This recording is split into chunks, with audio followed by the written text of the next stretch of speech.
I have a new favorite phrase: struggle through it. We always expect things to work out exactly how we think they should. That doesn't work, and most of the time we have to go through things in order to get what we want at the end of the day. And sometimes we don't know how to do it, and we have to figure it out. And most of the time it's a struggle, right? And then we want to give up, but don't give up. The point is to just get through it. You just have to get through it, even if you have to struggle through that, so you can learn all of the lessons. That's the point. Learn lessons. It's not about just chilling watching Netflix. Struggle through your issues, and at the end of the day, you'll be stronger, you'll be smarter, wiser. You want to be a dumb old person? What's up, everybody? It's Kim coming at you with part 3 of my vitamin B12 deficiency series. This video is going to be all about my experience in the hospital for 2 months.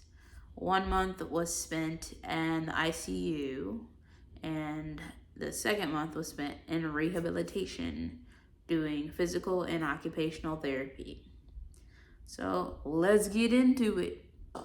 We're gonna start right at the point of the first thing that I remember in the hospital. I was in a hospital room in bed. I had just woken up. I was like, what the fuck is going on?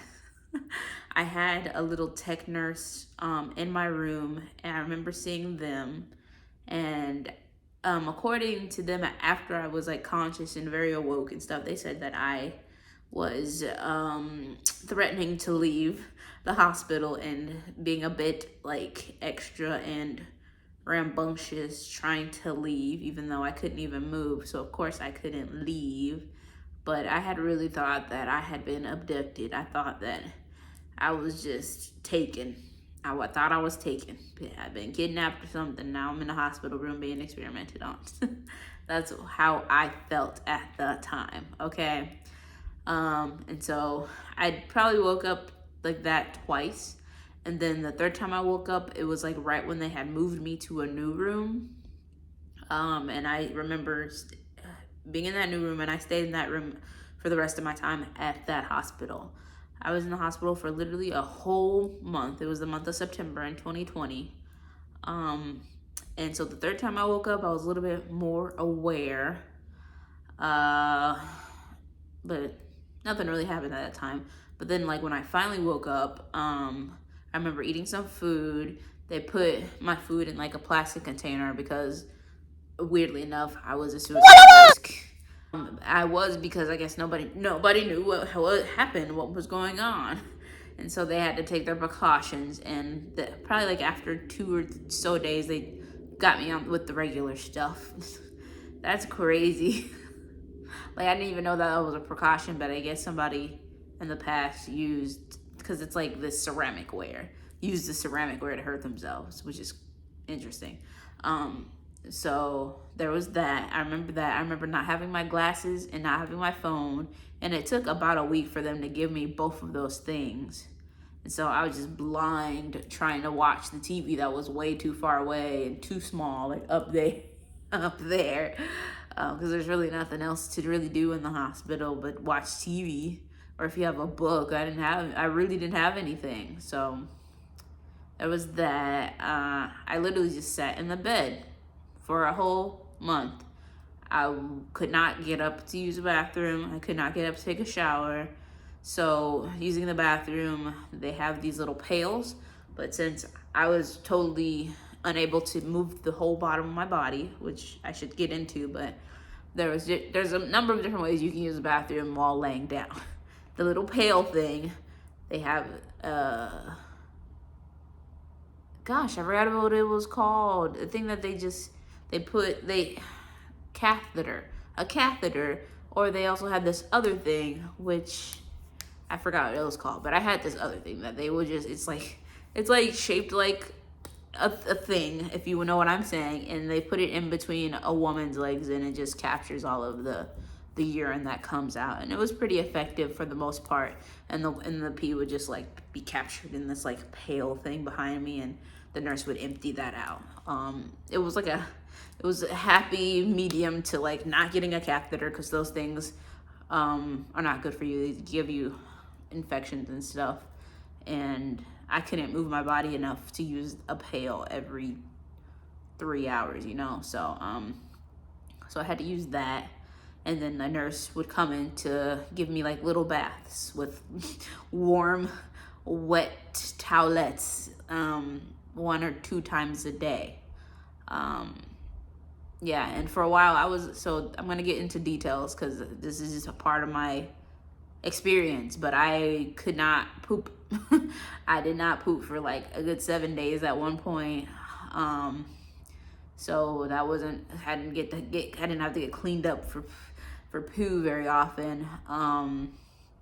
What was some other stuff? So waking up, like when I finally like really gained consciousness of what was going on, I was just like inspecting myself, seeing if there was anything wrong. I had like a bunch of scratches on my arm where you give blood. You can still see this little one that just never went away. I don't have any on that arm. I had a bruise right here because I also had IVs in my arms, like all over. Not a bunch of them, but they had to put them all over because they have to take them out and put them back in every 3 days or so. So anywhere that they could put it, they put it there. I had one in my arm, close to right here, just on this part of my arms. Just, they've been all over my arms. And they're not comfortable. And some people put them in comfortably, some people did not, and just in general, they suck. And I literally had one in my arm for a whole month. Okay, and then so I noticed there was some weird thing in my leg, and it just eventually just went away. I had like a scratch on my neck. It was a really tiny scratch that healed pretty fast. And I just my hands were peely and dark. I'm pretty sure I have pictures of this stuff that I'm posting, but like they were just dry and peely and dark and just ugh. So I kept putting lotion on them like a couple times a day, to be honest. Another thing that was really peely were my feet. Like one time a nurse pulled my socks off to give me new socks. Or for some reason, so that's another thing. She pulling my socks off and a whole layer, like a whole little stream of dead skin came off. A little pile formed that came out of my sock, and I was like, did a little peely fairy come and put the skin flakes in my socks? No, my feet were flaking, and I don't know. I never did any research as to why that happens. Maybe I'll do some research to make like an Instagram reel or something. But I'm also posting pictures and stuff on my Instagram. So if you don't follow me, you should go over there and take a look at some of the pictures of this experience. So yeah, peely feet, peely hands, dry. Very weird. Those little yellow hospital socks. But I think the reason she took my sock off was because I had a huge, horrible sore on my right ankle, and I still have like a scar there today, but it healed. It was like they called it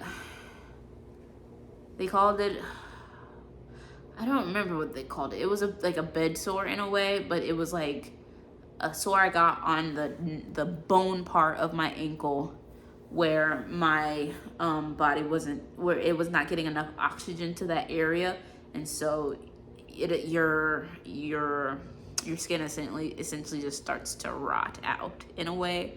And so I had this gross sore right there. I don't have a picture of it at the beginning because I just was being dumb and told the nurse to take it with her phone instead of my phone, but I do have pictures of it healing here.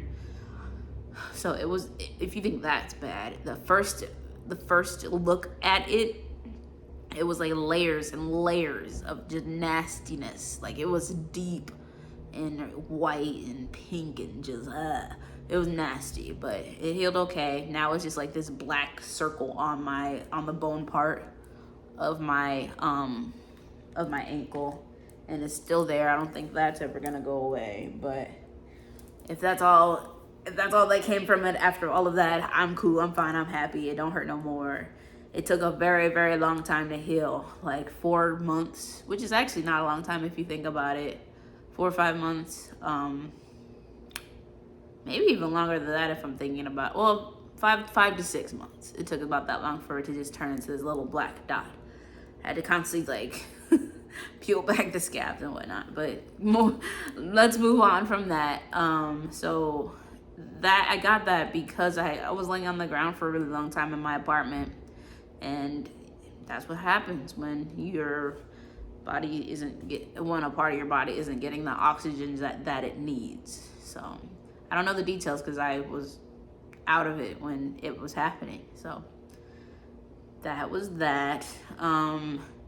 Around the middle of September, when I was like fully awake and available to be a normal human being again, sort of normal, that's when people started coming in and explaining to me what was going on, because I was just upset because I just did not know what was going on. My family, more so my dad, was just not being very nice to me, or really explaining much of anything. So I had to depend on the doctors to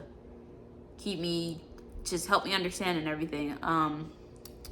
My job, my dad got in contact. No, my job got in contact with my dad in the first place because I just kind of stopped being present at work the last couple of weeks in August. And so they knew that I was in the hospital, and I was able to get FMLA, or some donated time to me to stay out of work for a couple of months. I think I was out of work for September, October, November, December, like 5 months, I believe. Yeah. And so I did lose like, I think 1 paycheck, but I got paid throughout most of it because they were understanding. I had a pretty good job, good insurance. I finally got my glasses and they were all scratched up, and I was so upset because I was like, who did this? Oh, I don't know. I think it was my fault because I didn't have them in their case, because it's happened to other glasses, and like my glasses before these, they got so scratched up, and I always wonder why, because I don't put them in a case. But yeah, there's that. And then on my phone, finally got my phone. I had to clean it off because it was really gross. Yeah, hospital food. I ate it. It was really good. Not to have to worry about cooking. That's not something people usually say about hospitals, but hey, I appreciated not having to worry about that for a little bit. What else? So let's get back to me just literally sitting in that bed for a whole month. Sitting in a hospital bed for a whole month because I could not move my bottom half of my body. To this day, from the waist down, my body is like really constricted and tight feeling. So one thing that they diagnosed me with was peripheral neuropathy, which is the numbness and tingling of the lower extremities, especially the feet. And my feet still tingle to this day and are still pretty numb. Waist down, still pretty numb, but my feet are the only things that tingle. But back then, I had lost all of my strength and muscle for the most part. And so I was just unable to move them. And so I had to take physical therapy. And I took physical therapy in the ICU, which is the intensive care unit, twice a week for about an hour, maybe. It may have been 30 minutes. But when you have no strength, a minute feels like an hour. So they would like have me do like really simple exercises, like moving my foot, moving my leg, like straight and bend it, and then doing like butt clenches, pushing my hips off of the bed and down, because I needed to just get all this muscle back. And then when I got enough strength for that, I would squish myself off the side of the bed, and that was a workout within itself. And then stand up, and then get back down, and then stand up, and then get back down. Cause man, this stuff, like I had lost my ability to walk, like legitimately. My mind-body connection was suffering. I don't want to say it was dead, because it wasn't dead, because I could move a little bit. But it was not good. And so that was me getting that stuff back in order, and it took some time. But repetition and consistency and doing the work helped me get back right, but it wasn't immediate at all. That month of me doing stuff, it was just enough for me to get my back strength back. Because another thing that we did was once I was able to like stand and on the walker, I had a walker where I would just stand, which was really hard, ridiculously hard. They also had this thing called a Sarah study, where you I can't even tell you how that works at the top of my brain. I could post up a picture right here of what a Sarah study looks like, but it's just another thing that helps you move around easier since you can't walk. And I'll explain more about that later. But the Sarah study helped me get over to a chair that was near my bed, because I needed to sit up without like the support of a bed, so I can get my back strength back in order. And I would literally sit in that chair for hours. Like if I got in that chair during lunchtime, I would sit there until dinner time and then get back to my bed for nighttime or whatever, because gotta work those muscles. So yeah, that was physical therapy in there. I didn't do occupational therapy in the ICU. I had like 3 different physical therapists, because I guess that's their schedule. So many different nurses. I had a couple nurses that I did really like. One nurse got me a Panera Bread bagel that I really like, a cinnamon one. I couldn't even finish it. My body, my appetite, my everything was just compromised. I was sick. And if you want to understand like the medical aspect of like what was going on with me, like how they were treating me, stay tuned to the next video, because that's when I talk about all of that stuff, like the details of like, oh, what is pernicious anemia, and more about neuropathy, and like, did I take steroids? I don't know, and all that stuff. Because I'm like, why did I have an IV? It wasn't just for fluids, because I could drink my own drink. So yeah, stay tuned for that next video. One weird thing that happened while I was in the hospital, because I told you I couldn't poop for quite some time, but you know, that's the body's natural thing to do. I had to take like so many laxatives, well, the stool softeners. Then at one point my body was like, I've had enough, and it just excuse me, this is gonna be pretty graphic, but not really, because I'm just talking about poop. One day, my body literally was just had reached its limit, and it just kept pushing and pushing and pushing and pushing and pushing. And it was the most painful ish I had ever experienced in my life. I'm like, if that's childbirth, that is the most traumatizing ish in the world, because it kind of felt like that. I'm pretty sure that is what childbirth is like, but it wasn't coming out the right hole, so maybe childbirth is a little better. But it was so painful, the pushing, trying to get all of this extra ish out of my body. I passed out twice. And the fucked up thing on my end about that was, like, the first time, I forgot, I had one favorite nurse who was of African descent, like not African American, and she took care of me. Like, she made sure I had my toothbrush and my washcloth, and so I could take care of myself in the mornings. And she was like, don't drink that water they give you, make sure you get bottled waters. She was a good one. But she came in and I was like screaming in pain, and then I passed out.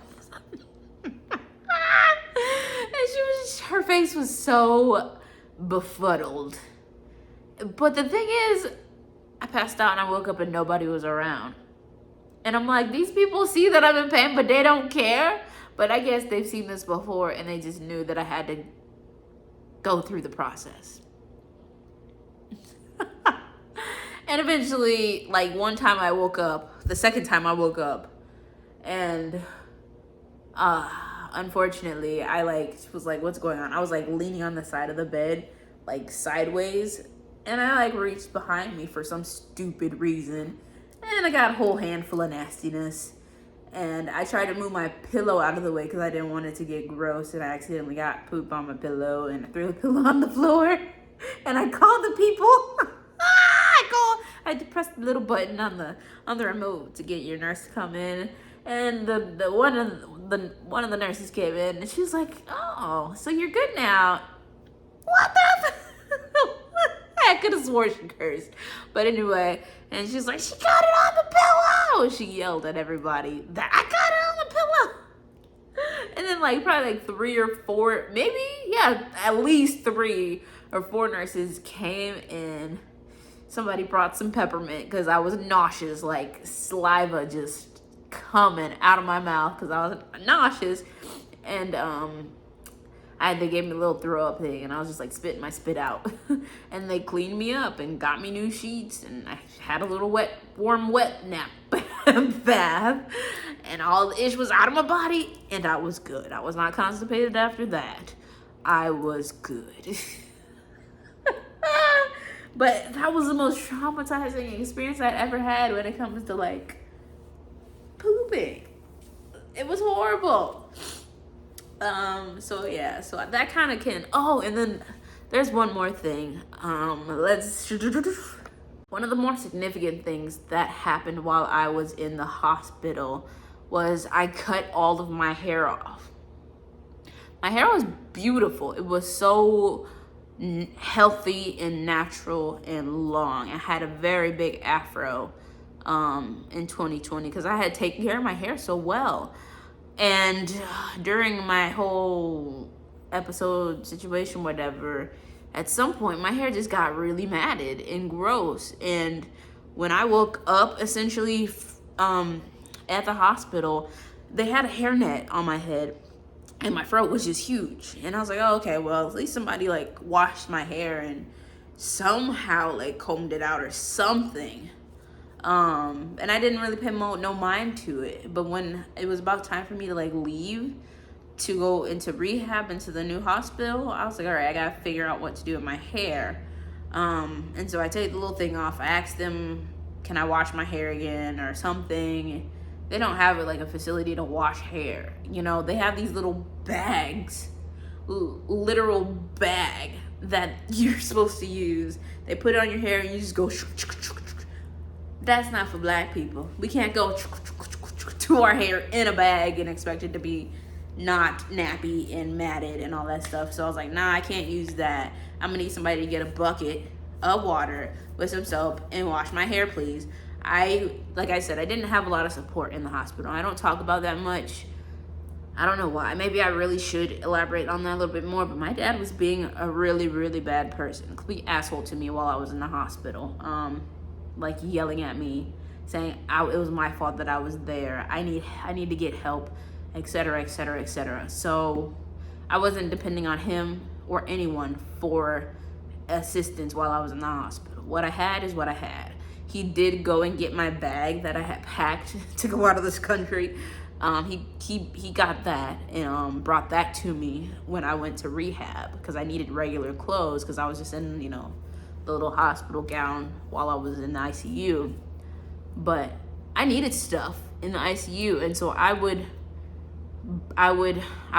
buy stuff from Target and have it delivered to the hospital because Target had like a delivery service at that time, like a same-day delivery service, which they do have now, but it's like through Shipt or something. I didn't use Shipt, not that I remember, but so yeah, I would have Target deliver stuff to me, and the nurses would get it from downstairs, and I would have what I need. So I ordered some shampoo and just hair stuff in general, so I could take care of my hair. The nice nurse that I liked a lot was supposed to do my hair, but my stuff didn't come in time. Did I have a friend that helped me buy stuff from Target? Maybe that was the case. Oh, okay. So I think I'm like, how did I get it Target delivered? No, I had a friend pick up some stuff from Target for me, like from Target pickup. and they brought it to the hospital, and they were a little late, so the African nurse that would have helped me wasn't able to because her shift was over, and so my night nurses helped me with my hair. They literally filled up like these great little bin bucket things that they had and put it on my end table, and I laid diagonally on the bed. So this is the bed. I'm laying like this. My head and my body is like in between because, you know, there's like gates and stuff. So the only two parts of the bed that are open, I would lay there and they would wash my hair in the bucket. And they did a pretty good job, but my hair came out matted as all heck. It was not salvageable. It was clean, but it was not salvageable. And 2 nurses helped me do that, and I'm very thankful for them because one of the nurses even helped me cut my hair once I realized this just wasn't gonna work. Like, I wasn't gonna be able to salvage my hair, so she just cut it low and it was good to go. And I was like, it is what it is, let's keep it moving. And I have a picture of my hair too. A lot of it is just gone. She got to leave early that day. I guess that's not normal for hospitals to do. And that's another, like, Black people just can't get accommodated for. Is it that hard? I guess it's hard. ICUs are a little bit different than rehabs though, because I'll talk about that now. Now. So I got discharged from the ICU and was sent to a rehabilitation center. This rehabilitation center was meant to help me continue to get back on my feet, and it was a pretty intense process. So this new room had a little flower on the ceiling, and it was a little bit bigger of a room. The TV was huge for some reason. And yeah, I had another chair, and I had a bathroom in my room. I guess I had a bathroom in my other room too, but I couldn't use that bathroom. But I was required to use this bathroom because that was a part of my getting better. Occupational therapy helps people do the normal things that they need to do as a human, like put their clothes on, get to the bathroom okay, transition from chairs, things like that. Just learn how to move about a kitchen and make sure they could do things for themselves again.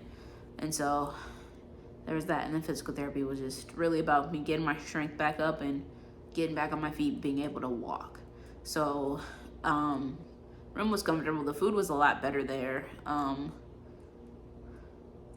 Yeah, so I would have to get up. They wanted me to get up at 7 a.m. every day, but I just am not a morning person. I'm not set up for that. And so they agreed for me to be able to have my first appointment at 9 a.m. thankfully. So I would be able to wake up at 8 a.m. I would wake up after my food got there because I'm not a morning person. So I would wake up around 8 a.m. My nurse would come in with my meds, which was mostly just vitamins, like my B12 vitamin. I had to take a B12 shot for a while. Actually, I had to take a B12 shot all while I was in the hospital, and they switched me to a vitamin once I left. And I took it, and I was taking it. They put me on it. Okay, so that's one thing I forgot to really touch on. I didn't talk about this in my 4th video too about my diagnosis or anything, but they put me on like this anti-schizophrenia medicine, which I forget what it was called. I think it started with a Z. The people in the ICU put me on that because I was like very paranoid. But then when I got to rehab, they took me off of it immediately. I think I was only on it for like 3 days. So I'm glad for that. But then I don't remember if they did put me on an antidepressant, but I'm not sure if they put me on it while I was in rehab or after. I know definitely after, but so there was that. But mostly I was just taking like 3 vitamins. 3 vitamins, my B12 shot, Yeah. So it wasn't anything, no hardcore drugs besides the depressants and that skits thing. But yeah, so I would get up 8 a.m., have my breakfast, have my little meds, and then they would whisk me off to therapy. A lot of times I would start with the occupational therapy, and that lady would actually help me figure out how I was gonna get dressed without knowing how to stand up, put my leg in each, and all that stuff. It's a lot harder to get dressed when you're just laying in bed. So I had to learn how to do that first and foremost. And I grew into learning how to like just put my walker up against the wall and use my walker as support to put my clothes on while I was standing. And she also helped me with like toileting. I think that's what they call it. So the first thing was wheeling myself to the bathroom, to the toilet, and figuring out how to transition from the wheelchair to the toilet with this like board.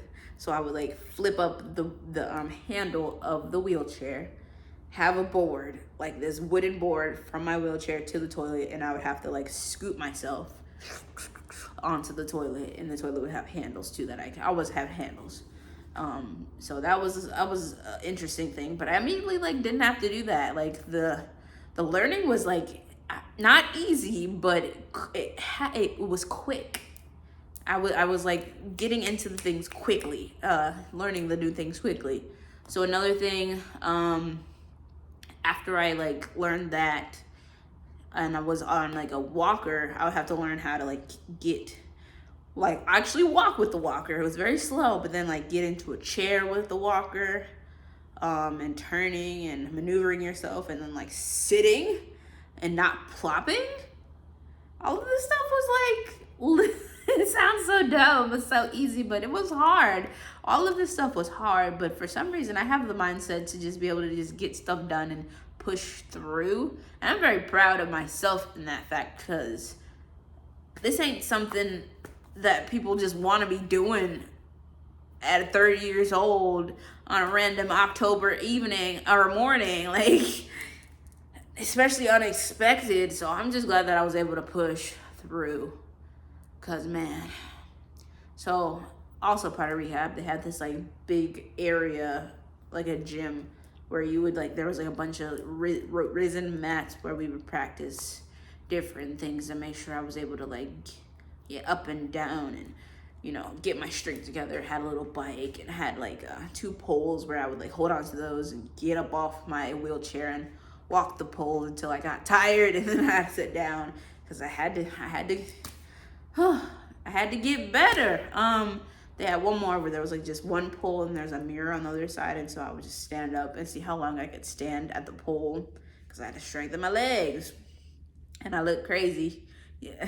And then like I had lost a good amount of weight. I think I lost 40 pounds in total in the 2 months from all this. So all of the clothes that I had were like really big and awkward on me. And my hair was short and not cute, because it was not even cut. It was cut like a random person cut it. So it was just like all PC and an afro cut. I was looking crazy. But my therapist, physical and occupational therapists, were really supportive. I even had to learn how to figure out how to shower myself in this state too. And so I also got to shower on my own at therapy. It wasn't every day. It was probably like every 3 days or so, every 2 days or something like that. But man, showers are great. And I learned how, so for my house, I had to get a shower stool type situation. It has 2 seats and like a handle, and I'd have to figure out how to get into the tub and get seated, and I would sit and shower.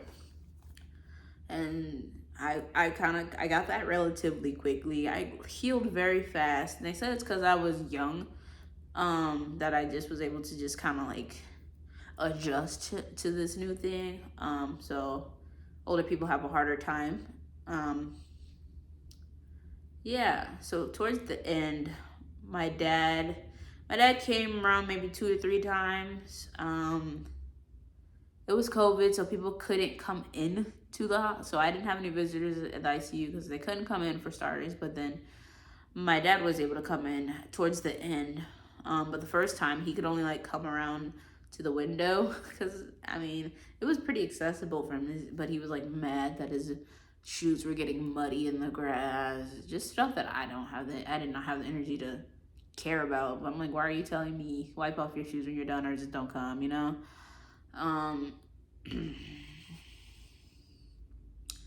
But there was one time where he got to come in and like they taught him about the things that I was learning and how he can help me as I continue to get better at home.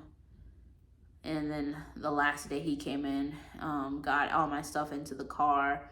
My insurance covered a wheelchair and a walker. We had to buy the tub stools, tub chair, whatever you want to call it, and one for the toilet. It had handles and stuff. The toilet one was relatively, like, I didn't need that one for very long. The toilet one, I could actually sit on the toilet without it right when I got home, but it was just easier to have the handles. That month there just really it was the most strenuous, but oh my gosh. I didn't say how long I did occupational and physical therapy every day for about an hour, 2 hours. So I did 4 hours of therapy every day for 4 weeks. So there's that. Oh, did I have one day off? For some reason, I don't want to say that I don't think I had a day off. I had Sundays where I would do like occupational therapy for like maybe a half of the time or something like that, but they're really strict on that. There was one time where I accidentally like wet the bed because it was hard for me to get up. I was not quick enough. And man, they hounded me. They make sure you aren't slipping up. So, yeah. That were my experiences in the hospital, ICU, and in rehab for physical and occupational therapy. It was really good.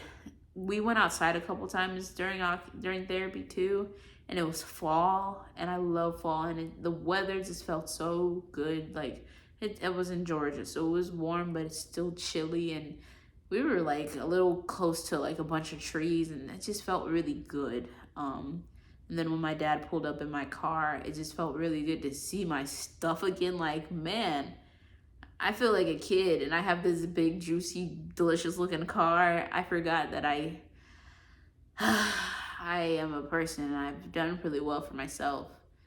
And I'm going through some crap. At the time, I was going through some crap, but like, I still have stuff, I guess. I don't know. It just felt good to see something still intact in my life, you know? And going home was a little cray-cray. But I'm going to save that for the next video, okay? Thanks for watching this one. If you have any questions, put them down in the comments and I will answer them. Okay, thanks for watching, and I will see you in the next one. If you haven't watched the other ones, watch them. Stay tuned for, I think there's 2 videos left. Yeah, stay tuned for the next 2, and I will talk to you, and I will see you soon. I won't see you. Stay tuned for the next one. Bye, y'all.